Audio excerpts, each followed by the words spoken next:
Good evening, ladies and gentlemen, and Happy New Year.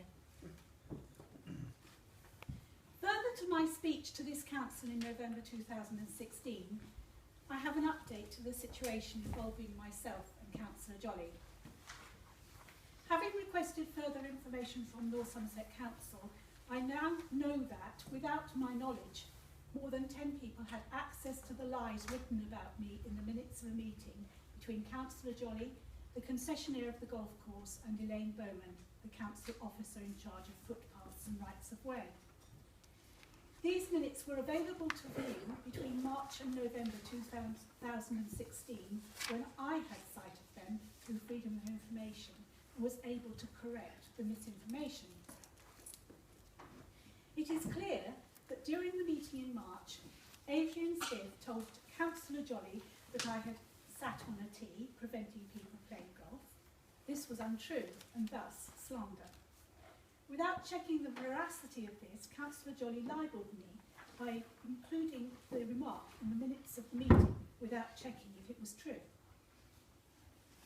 One person who had access to these minutes was a council officer, Lindsay Wilson.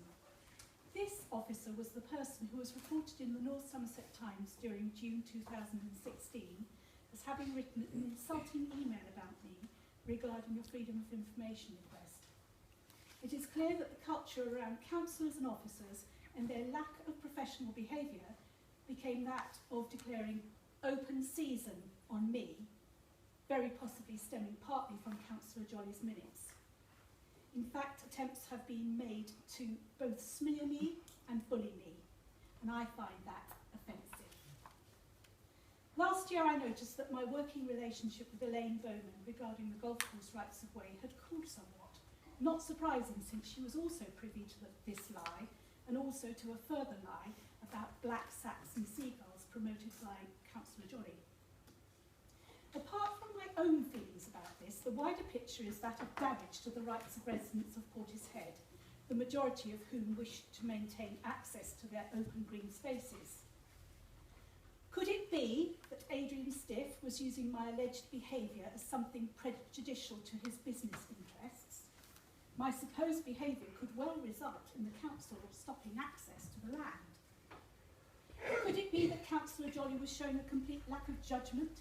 He was clearly unaware that the tenant could have been manipulating him for his own ends. Could it be that Cllr Jolley's actions could adversely affect the decision on public rights of way, as the lies were accessible to the decision makers and therefore to the detriment of the residents of Portishead?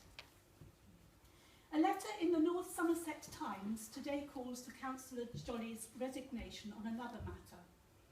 I'm also calling for his resignation, quite apart from his disgraceful behaviour towards myself.